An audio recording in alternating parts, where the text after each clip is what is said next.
In the name of the Father, and the Son, and the Holy Spirit, amen. A blessed feast day to everyone. It's really good to see you here. This is an enormous feast in our church. The Metamorphosis, the Transfiguration, this is one of the major feasts of the Orthodox Church. And for good reason. And so I thought we might just draw a little bit on what is happening here in this account. One that's kept in Matthew, Mark, and in Luke. One that we read about during Orthros, one we just read about during the Gospel account, and one which we even read about during the epistle today from St. Peter. It seems that this happened during the Feast of Tabernacles on Mount Tabor. The Feast of Tabernacles was originally something that would have been done among the Jews for the harvest. As a matter of fact, according to their calendar now, it will probably be, in modern times, maybe late September, October, when they keep this feast these days. But this would have been kept as a reminder of the great blessings that God had bestowed on people in the harvest. And this goes even all the way back to Deuteronomy, to the command to keep this feast. Now, when the harvest was being kept, what the farmers would do, and those working in the fields who had gone out to do this labor, is they would build for themselves booths or tabernacles. And they would have worked in those and slept in those and eaten in those while collecting the harvest. This, of course, takes on a more theological meaning after the wandering in the desert, after the Jews are brought to the Holy Land. The Feast of Tabernacles is now about God providing for them. It's kind of the victory of God having brought them to where they are, brought them through the wilderness. And then, of course, it takes on an eschatological meaning, where it begins to become not just something that we celebrate because of the harvest that we're getting, not just something about the faithfulness of God, but even about the coming victory of God. It becomes almost a messianic feast, according to certain church and rabbinic theologians. It becomes a celebration of what God is going to do, anticipated already. So this is the perfect setting for Christ to reveal himself. Now, from Mount Tabor, it's a bit of a distance, but Jerusalem can be seen from there. And so you can imagine for the disciples who are there, Peter, James, and John, they can see these tabernacles below. If anybody's ever been around, say, an Orthodox Jewish community, you've seen them build these as well. And so it must have been something else for Peter, James, and John to all of a sudden have seen this metamorphosis, this transformation happen. And it makes perfect sense why Peter would say, Lord, let me build here 3 booths or 3 tabernacles, one for you, one for Elijah, and one for Moses. These 2 persons who are seen also have a great weight in the story. If anyone was here for the Vespers last evening, which if you want kind of a cheat sheet into what the sermon's going to be about the next day, just show up for the Vespers and the Old Testament readings will point it all out to you. There's the insight into what we're about to talk about. It's a story of Exodus where Moses asks to see God's glory. Actually, that translation is probably better put, according to a professor by the last name of Alter, let me see your weightiness. Let me see we say, the glory of God, but let me see who you are. And we know this story well. According to the account, he's put into the cleft of a rock and God passes by. According to the text, he covers his face so that he can just see his back as he passes by. Because he says, if you see my face, you can't live. Now, that, of course, for us is a messianic text. And there are some who have suggested that perhaps this is the moment that Moses is seeing. I cannot testify to whether that is accurate or not, but there certainly seems to be a real evidence for God being timeless. Moses somehow is seeing this moment. And then, of course, we also have the account of Elijah. And of Elijah asking to see the glory of God. And, of course, God says, I'm going to show this to you. This is right after God has helped him be victorious against some pagan priests. And, of course, he says there's going to be the wind, the earthquake, all these different things. I won't be in any of those, but I'll be in this still small wind. So there are these 2 accounts of persons, one who represents those who have died. Moses does not make it to the Holy Land, and those who are alive in God. One who is there for the law, and the other one who is there for the prophets. Kind of the whole assembly of Israel is there present in Moses and Elijah being with them. So this is an extraordinary thing. As a matter of fact, if anybody read the gospel reading yesterday, it talks about this Elijah. And of course, Christ is referencing John the Baptist. Anyway, this account is extraordinary because the disciples don't quite know how to explain what they're looking at. And even according to our iconography, they paint this almost like a blue light. According to different accounts, they say there's no raiment, there's no bleach that could have made this look like it did. And yet there he is speaking with these two figures. And Peter, of course, in his epistle, when he writes about this, he says, this is true. That's what he's basically saying. I saw this. This really happened.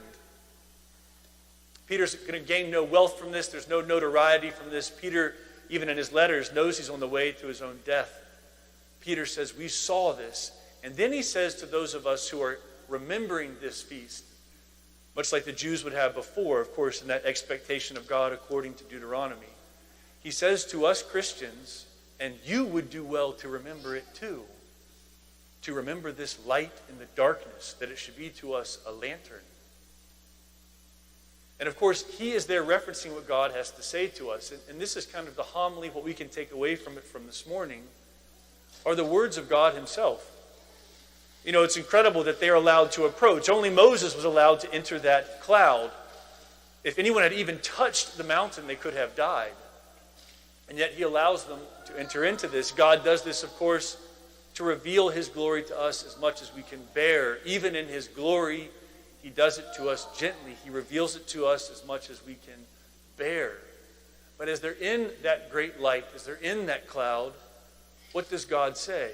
This is my son, with whom I am well pleased. And then he says a really powerful phrase. Listen to him. Do what he says. Hear him.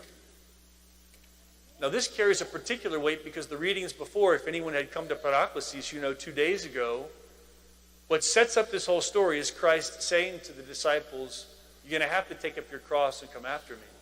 If you want to gain your life, you're going to have to lose it. What does it profit a man to gain the whole world if he forfeits his life, his nephesh, his soul? And a person very easily could have gone, there's no way. And according to some accounts in the gospel, Peter does say that. No way. That's not how this happens. And he says, get behind me, Satan.